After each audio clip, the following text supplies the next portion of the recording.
예, 안녕하세요. 반갑습니다. 와우네 최영동 파트너입니다. 반갑습니다. 자, 오늘은 9월 24일 마감 시황 정리를 해보도록 하겠습니다. 자, 오늘 마감 시황의 제목은 중국 경기부양과 2차전지, 삼성전자라고 제 나름대로 헤드라인을 정해봤고요. 소 제목으로는 각국 정책 효과와 함께 소외주의 반란이라고 제가 지어봤습니다. 마음에 드시는지 모르겠어요. 자, 코스피는 2631포인트. 그래도 어찌어찌 꾸역꾸역 2600선까지 올라왔습니다. 전일 기준으로는 1.14% 상승 마감을 했고요. 코스닥 같은 경우는 767포인트로 마무리가 됐습니다. 전일 기준 플러스 1.62의 상승 흐름들을 보여주고 있는 상황들이기 때문에 양시장이 이렇게 다 좋았던 시장이 뭐 그렇게 많지 않았었던 것 같아요. 네. 근데 오늘 같은 경우는 상승 종목 수가 양시장 합쳐서 1600개가 넘죠. 코스닥 기준으로는 1000개가 넘는 거니까 그만큼 전반적으로 시장의 활기가 돌았던 시장이었다라고 볼 수가 있습니다. 자, 그러면은 코스피와 코스닥의 차트 흐름들이 어떻게 나왔나 체크를 해야 되겠죠? 그리고 오늘은 뭐 해외 변수도 있었지만 국내 변수도 굵직굵직한 게 두 개나 있었습니다. 첫 번째로는 금투세 회의가 있었고요. 토론이 있었고, 그리고 두 번째로는 밸류업 지수 발표가 있었습니다. 뭐 그런 부분들에서 보시게 되면 코스피는 올해 7월 달에 고점 2900선에 달랑말랑했었던 이 기간대, 그리고 그 이후의 움직임들을 좀 보시게 되면 엔캐리 청산에 대한 우려감들이 반영이 되면서 8월 달에 급격하게 하락을 했었던 구간들이었고요. 그리고 이 우려감들이 시장에서 사라지면서 빠르게 조금 반등세가 좀 나왔죠. 예, 그리고 다시 한번 8월달과 9월달로 넘어가면서 우리나라 같은 경우는 뭐 글로벌 증시와는 다르게 또 다른 양상을 보여주면서 조정이 나왔습니다. 하지만 빅컷의 소식들이 전해진 이후에 뭐 작은 구간이긴 하지만, 그러니까 8월달에 보여줬던 이러한 강력한 회복 속도보다는 좀 더디긴 하지만 그래도 좀 꾸준하게 올라오는 모습들이었어요. 그리고 오늘 같은 경우는 어찌됐든 현재 진행되고 있는 하락 추세의 상당 부분까지는 일단은 올라왔습니다.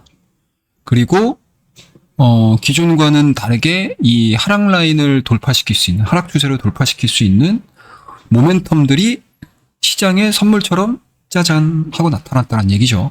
뭐 물론 신경 써야 될 부분들은 있습니다. 자, 그 다음에 이제 코스닥을 보겠습니다. 코스닥 같은 경우는 사실은 얘기가 좀 다르죠. 코스피와. 그러니까 동일해요. 그러니까 7월 달에 고점, 그리고 8월 달에 리바운딩, 그리고 8월 달과 9월 달로 넘어가는 조정 구간들, 그리고 회복 속도. 이 구간들로 놓고 보게 되면 훨씬 코스피보다는 유리하게 흘러가고 있는 거죠. 그런 부분들에서 보시게 되면 오늘 1.62%의 강한 상승으로 인해서 기존의 하락 추세를 강하게 돌파를 시켰습니다. 그래서 기술적으로 굉장히 좀 의미 있는 구간을 좀 만들어줬다라는 생각이고요. 기술적으로 놓고 봤었을 때 저렇게 시장에서 뭔가 이제 걸림돌, 브레이크 역할을 할 수 있었던 가격대를 어찌됐든 그동안에는 한쪽의 섹터만을 가지고 꾸역꾸역 올라가는 그런 답답한 흐름들이었다고 하게 되면 오늘 같은 경우 1000종목이 넘는 상승 종목 수들이 나오면서 돌파가 됐다라는 거는 일단은 생각보다 시장에서에 대한 투심 자체가 좀 살아났다라는 측면으로 놓고 봤었을 때는 플러스 A 뿔뿔을 줘도 아깝지 않은 그런 상황들이다라고 보시면 좋을 것 같습니다. 뭐 물론 앞서서도 언급드리긴 했지만 이번 주에 체크를 해야 되는 이슈는 분명히 있어요. 그거는 제가 차후에 말씀드리고, 자, 그렇다고 되면 오늘 이렇게 안정적으로 시장을 이끌었었던 가장 큰 요인들이 뭐였냐라고 보셔야 될 것 같은데, 뭐 우리나라도 코스닥이 1.62, 코스피가 1% 이상의 상승을 보여줬지만 옆나라죠. 홍콩 증시가 4%가 올랐습니다. 그 다음에 항생도 4%가 올랐어요. 왜 올랐을까요? 그리고 상해와 항생 쪽에서 발생이 됐었던 급격한 지수 상승으로 인해서 오후장에 보시면 아시겠지만 기존에 우리나라 증시가 이렇게까지 오후장에 전강 후 강을 보여주는 시장을 근래에 제 기억으로는 거의 없거든요. 근데 오늘 오후장 들어서 가지고 오히려 더 강한 상승을 빨리 뽑아냈어요. 이거는 코스닥도 마찬가지고 코스피도 마찬가지입니다. 오히려 드라마틱하게 올라왔던 구간들을 보시게 되면 코스피가 훨씬 더 크다는 얘기죠. 자, 그러면 왜 그랬을까를 보셔야 될 것 같습니다. 자, 중국에서 드디어 인민은행 1년의 부양책을 발표를 했습니다. 자, 9월 24일이죠. 판공정 인민은행장 리원저 금융감독관리총국 국장 우칭 증권감독관리위원회 주석 등이 아이고 직책 기네요. 기자회견을 열어서 중국 경제발전과 관련한 금융지원책을 발표를 했습니다. 자, 주된 내용 포커스로 좀 보시게 되면 일단은 기본적으로 지급준비율 50bp 인하입니다. 쉽게 얘기해서 미국의 빅컷 50bp 인하와 동일하다라고 보시면 됩니다. 야, 이런 걸로 보게 되면 중국이 미국의 금리 인하 언제 하는 거야? 이거 기다렸던 것 같아요. 딱 빅컷 얘기 나오자마자 이거를 지금 준비를 한 거거든요. 연내에 추가 인하 가능성도 열어뒀습니다. 동일하죠? 이거 누가 보면은 뭐 미국의 금리 인하가 중국의 금리 인하로 연결되는 것 같습니다. 그에 따라서 요 내용들이 나오기 시작을 하면서 7일물 역 RP 금리가 20bp 인하가 되면서 1.7에서 1.5까지 내려왔어요.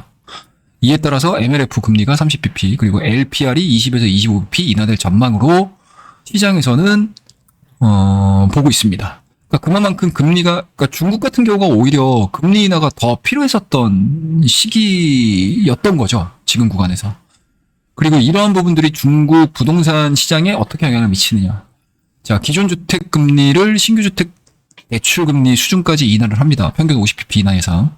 첫 주택 및 제2주택 LTV 비율을 85%로 동일. 기존 제2주택 LTV는 75%. 지난 5월 발표한 3천억 원 규모의 보장성 주택 재대출 프로그램에서 인민은행의 대출금 부담률을 인상을 했다라는 거죠. 그리고 여기에서 끝나는 것이 아니고 주식시장에도 굉장히 새로운 신선한 바람을 일으키고 있다라고 보시면 좋을 것 같습니다. 주식시장으로의 자금을 유도하기 위해서 기관자금 유입을 위한 유동성 스왑 프로그램을 실시한다는 거. 그 다음에 중앙은행이 증권사, 운영사, 보험사 등 기관이 보유한 채권, 주식, ETF 등 자산을 담보로 해서 국채라든지 인민어음 등을 높은 신용 등급의 자산 대출을 제공을 한다. 그러니까 쉽게 얘기해서 유동성 공급을 하겠다라는 얘기죠. 이를 통해서 기관의 유동성이 풍부해질 전망. 1기 규모는 5천억 위안, 그리고 추후 상황에 따라서 2기하고 3기의 규모는 유지되거나 확대될 가능성이 높다. 그러니까 1기에서 5천억 위안인데 생각보다 이게 효과가 떨어져? 그리고 2기하고 3기를 대기하고 있다. 그리고 훨씬 더 큰 규모의 지원책도 우리는 준비하고 있다라고 시장에다가 메시지를 딱 던져줘 버리니까 이런 이제 결과물들이 나온 거죠. 그리고 중국 증시가 이런 식으로 반영을 하기 시작을 하면서 국내 지수도 오후장 들어서가지고 가파르게 상승을 하는 그런 모습들을 보여줬다라고 보시면 좋을 것 같습니다. 자, 그리고 후속 조치를 좀 보도록 하겠습니다.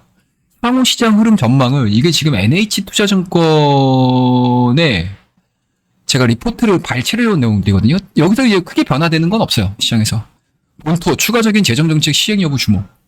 토마정책, 부동산 시장, 주식시장 부양 등 1년의 정책이 하루에 동시 발표된 점은 시장 예상을 상회했다.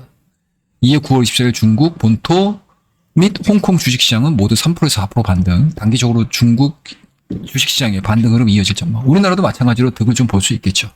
다만 현재 엇갈린 기업 펀더멘탈 및 자금 상황을 감안하면 홍콩 시장의 반등폭이 본토보다 클 것으로 예상이 된다라는 개념이겠죠.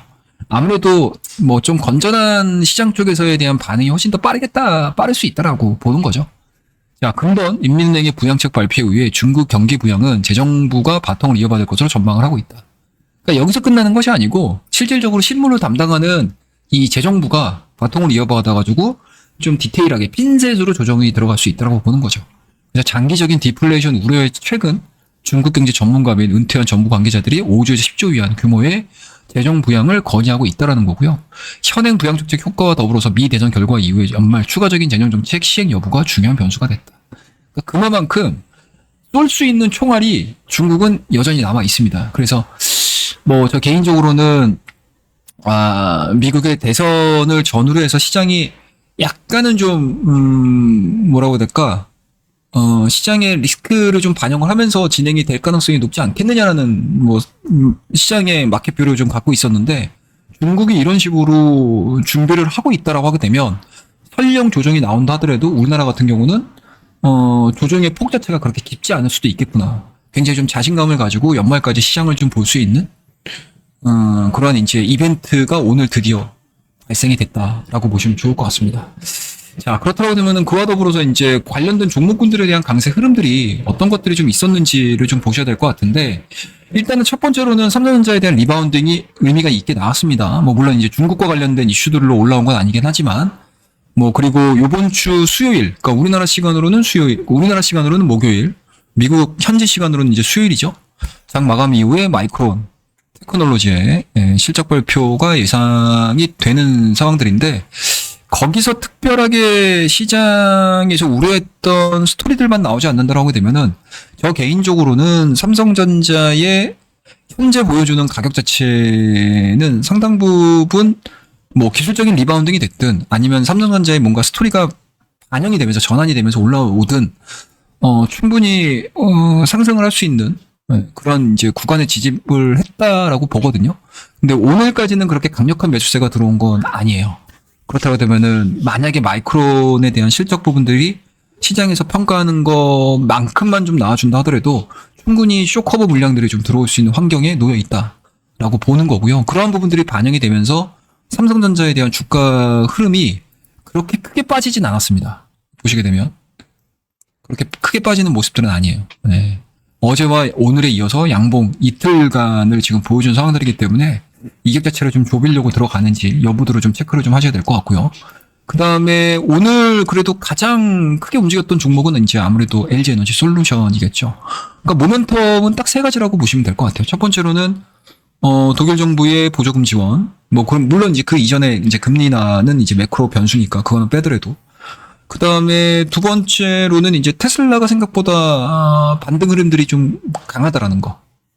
판매량에 대한 이제 상승 조정 나왔었고, 그 다음에 신제품에 대한 가능성들, 그리고 다음 달 10일이면 이제 로보택시에 대한 이야기들 나오고 있는 상황들이기 때문에, 뭐 시장에서 가격적인 메리트가 발생이 됐고요. 그동안에 뭐 시장의 악재로 막 진행이 됐었던 이슈들이 하나하나씩 좀 풀리는 느낌들이 있는 거죠. 예. 그래서 그런 부분들이 반영이 되기 시작을 한다라고 하게 되면 충분히 이차원지 관련된 종목군들도 시장에서 중심 역할을 해줄 수 있는 다행인 거죠, 사실 어떻게 보면.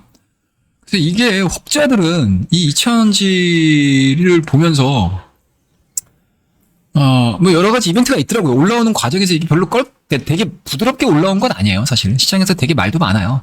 그러니까 바와 까가 공존해 있는 이 섹터이기 때문에 이 종목이 올라올 때마다 이게 굉장히 분위기가 좀 험악합니다.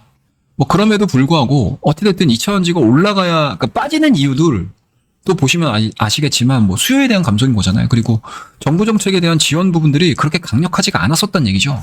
그러니까 자연스럽게 착가격은 비싸, 소재도 비싸, 그리고 리튬 가격은 계속 하락해 빠질 수밖에 없는 그런 이유들이 쑥 나오다가 어찌됐든 유럽 쪽에서 독일이 뭐 발등에 불이 떨어졌는지는 모르겠지만 전기차 구매자들에 대한, 그러니까 폐차를 하고 전기차를 구매하는 사람들에 한해서 보조금을 지원할 수 있다라는 뭐 가능성들이 열리는 기사들이 나오기 시작을 하면서 주가가 이제 막 반응을 하기 시작한 거죠. 그런 부분들에 있어서는 그동안에 좀 답답하게 진행이 됐었던 정부의 지원 부분들이 이제 뭐 해결이 된다라고 하게 되면 주가는 당연히 올라가겠죠. 그러니까 그런 부분들이 반영이 되면서 올라오는 거예요. 주가는요, 여러분들 올라가는 이유들이 분명히 있어요. 모멘텀들이 있습니다. 1년 동안 바닥입니다, 바닥입니다, 바닥입니다 이런 얘기들보다 오히려 핀셋으로 이 타이밍에서는 주가가 충분히 올라갈 수 있는 환경이 조성됐습니다라고 얘기를 하는 게 훨씬 더 여러분들한테는 득이 될 수 있는 이야기들입니다. 그런 것들을 좀 잘 시장에서 들리는 이야기들을 그냥 무조건 귀에 다 들으셔가지고 이렇게 된대 이렇게 된대 이렇게 생각하지 마시고, 그런 내용들과 더불어서 내 나름대로의 판단을 한번 가져보시게 되면 이런 거는 주가가 올라가는 거는 당연하게 올라갈 수 있죠. 상대적으로 다른 섹터군들 대비 유리한 포지션이 있으니 당연히 지금과 같은 시장에서는 수급이 쏠릴 수밖에 없는 거죠. 그런 부분들 감안해서 좀 보시면 될 것 같고, 그리고 오늘 오랜만에 올라왔던 것들이 사실은 화학주예요. 제가 오늘 화학주를 얘기를 하려고 사실은 이걸 좀 끌고 온 건데, 뭐 롯데케미칼이 오랜만에 10%대, 그 다음에 뭐 대표적인 종목으로는 이제 금호석유 뭐 이런 종목군들도 굉장히 좀 강하게 움직이는 모습들인데 이게 뭐 대표적으로 보시게 되면 중국이 움직이기 시작을 한다라고 하게 되면은 실질적으로 뭐 산업에 대한 정상화들 뭐 이런 것들이 뭐 시장에서는 당연히 생각할 수밖에 없는 상황인 거죠. 그렇더라도 그동안에 우리 기억 속에서 잊혀졌었던 뭐 화학이라든지 철강주들에 대한 강세 흐름들 그리고 더 나아가서 뭐 철강석에 대한 수요 자체가 좀 증가가 된다라고 하게 되면 뭐 해상운송과 관련된 종목군들도 또 움직여줄 수 있는 가능성들이 좀 열리겠죠. 그래서 이러한 이제 전반적인 매크로 상황 자체가 긍정적인 상황들로 전개가 됨으로 인해서 오늘 증시가 상당히 좋았다라는 거 말씀드릴 수가 있을 것 같고 그동안에 비컷 이후에 뭐 해외 증시의 흐름들과는 좀 다른 맥락의 힘듦을 느꼈던 우리나라 증시가 오랜만에 양시장이 좀 의미 있는 라인대까지 상승을 했던 하루가 오늘 9월 24일이지 않을까라고 생각을 하고 있습니다. 그래서 오늘의 요 내용들이 단순하게 그냥 끝나는 것들이 아니고 국가 정부에서 움직이는 이슈들이 지금 먼 나라 바다 건너서 미국에서 한번 발생했고 옆 나라 중국에서 한번 발생이 됐습니다. 이러한 부분들이 정상적인 분위기로 우리나라 증시에 반영이 되기 시작을 한다라고 하게 되면 오늘자에 오랜만에 거래량이 좀 실리고요. 그리고 상승 종목 수에 대한 수가 증가가 되는 그러한 분위기는 당분간 좀 이어질 수 있는 가능성이 상당히 높아졌던 9월 24일의 하루의 장이 아닌가라고 생각을 가지고 있습니다. 뭐 물론 이번 주에 있을 뭐 마이크론의 실적이 더없이 좋게 나오게 되면 더 긍정적인 모습들로 전환이 되겠죠. 뭐 2차원지도 좋을 거고 반도체도 좋을 거고 자동차도 좋을 거고 그리고 밸류업은 일단은 오픈이 됐더라고요. 그래서 제가 제 텔레그램 창에다가는 일단은 좀 올려놓긴 했는데 뭐 이런 내용들입니다. 예, 코리아 밸류업 지수 구성 종목 리스트 쭉 나오죠. 근데 뭐 모르겠습니다. 예, 저는 개인적으로는 그냥 뭐 평이하다 정도? 예, 평이하다 정도? 이게 뭐 코스피 200 지수하고 다른 게 뭐가 있나? 예, 일반적인 뭐 다른 지표들하고 다른 게 뭐가 있나? 예, 생각이 들 정도로 예, 지수는 일단 나왔습니다. 근데 이게 지수가 중요한 게 아니고요. 과연 어느 정도의 뭔가 당근이 주어지면서 이러한 기업들이 시장에서 좀 득을 보면 또 이 지수에 포함되어 있지 않았던 종목군들도 야 저렇게 지수의 구성 종목 안으로 편입이 되니까 그리고 구성 종목에 편입이 됨으로 인해서